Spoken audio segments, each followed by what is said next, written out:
you can't have missed that the Chancellor has put forward his winter economic plan. We covered that in quite a bit of detail within Techlink. So in this video, and without the aid of a parachute or a safety net is what I really meant, I'm going to look at the 4 key aspects of that plan, in fact, the 4 main aspects of that plan. That is the support for employment, the support for self-employment, the support for businesses, and a little bit on tax, because there was actually something said about tax. As I said, much more detail within Techlink. So, employment. What we have is the new job support scheme. It's a kind of follow-on from furlough, but less attractive and less costly to the government. That is, the conditions are sort of broadly the same as furlough to qualify. Remember, this is a payment made to the employer to allow the employer to make payments to the employee who isn't working full-time. So one of the conditions is to get the claim, to claim the amount that's available under the job support scheme as an employer, you need to be, without proving that your income has fallen due to COVID, you need to be an SME, a small, medium-sized enterprise. Broadly speaking, very broadly speaking, any employer with less than 250 employees and a turnover of less than 50 million, roughly. Okay, so that's going to cover quite a lot of businesses. If you're a business that is a larger employer, so you're above those limits, then you can still make a claim, but 2 important points here. You need to prove your business profits have suffered, which you don't if you're an SME, to make the claim. So as a big business, you need to prove your profits have suffered. And also, you can't make any capital distributions, make any sort of dividend payments during the period during which you're claiming. So that's quite important too. Anyway, back to the SME, which is what we're really looking at here. So you need to be that and SME to claim. Now, the other important condition is that the employee, because this is to support, you remember this term, I'm sure, viable jobs. And the kind of definition of viable is that the employee is working. So this scheme runs, by the way, from the 1st of November for 6 months. And it's going to be looked at in 2 parts, really, the first 3 months and the second 3 months. I'm talking about conditions for the first 3 months. So you need to be working. So the employee for whom you're claiming needs to be in work and working at least 33% of their normal hours. Okay, and for that 33% minimum that they're working, you can work more, of course, then the employer pays as they normally would at their normal pay rates.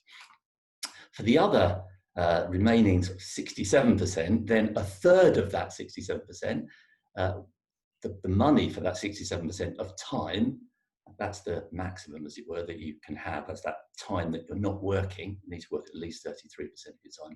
About 67% of the time, then a third of the pay going to the employee for not working will be met by the government, by the employer claiming that from the government. The other third will be met by the employer, taking their total contribution to effectively 55%.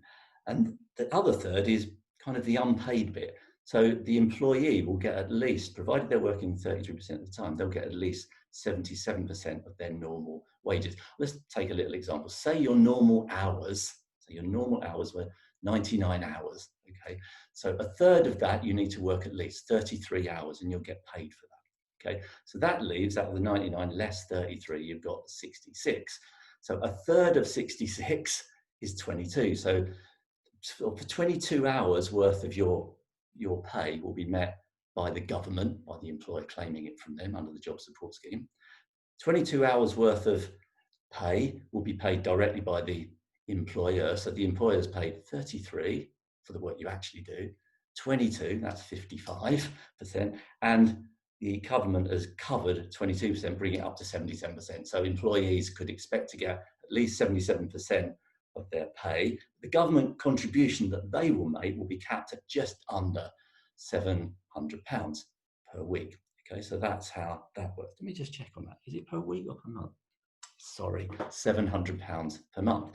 So that's the scheme. That is described in a little bit more detail in Techlink and hopefully a little bit clearer. Well, it definitely is a little bit clearer than that. So basically you can get up to 77% of your wages covered by a combination of your employer and the government, but you always get your pay, as you did under furlough, directly from the employer.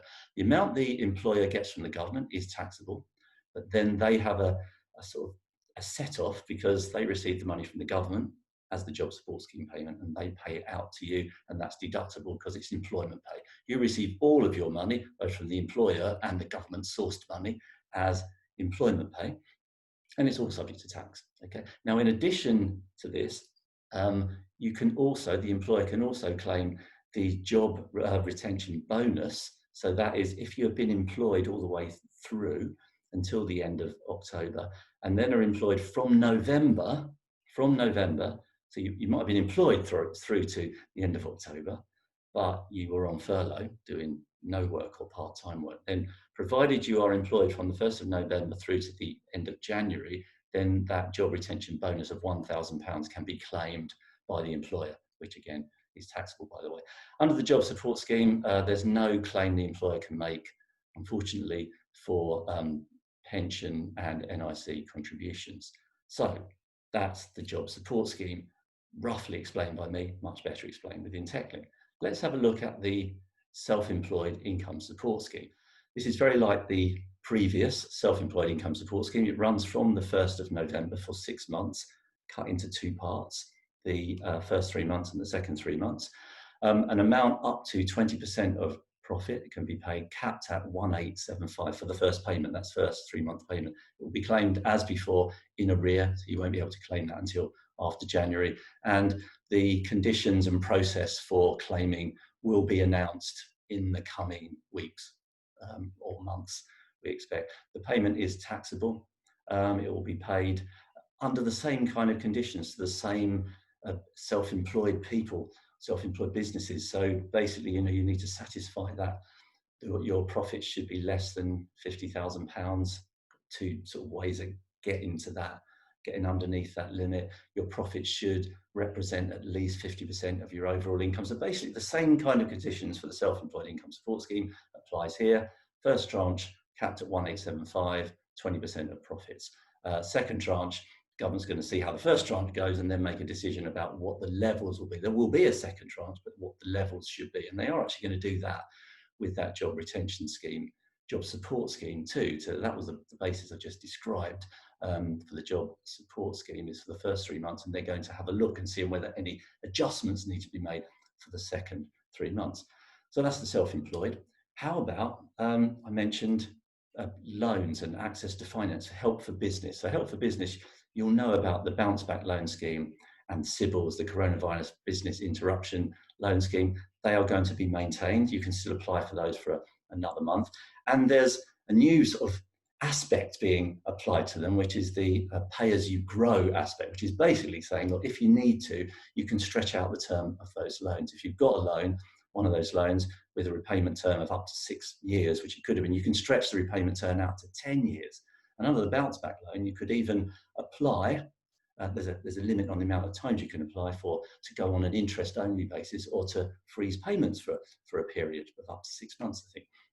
So basically making those schemes more flexible, helping people to have more time to pay, and the pay as you grow sort of phrase description is really to say, look, that allows you, the business, a little more time to come back and therefore reduce the current payments. Because if you're stretching out the term to 10 years when it was previously 6, that's could almost amount to halving the payments. So how about taxation? Thought we weren't having any changes on tax. Well, the Winter Economic Plan did make reference to tax. First on VAT, that reduced rate of 5% for the hospitality and leisure sector is continuing now through to the 31st of March 2021.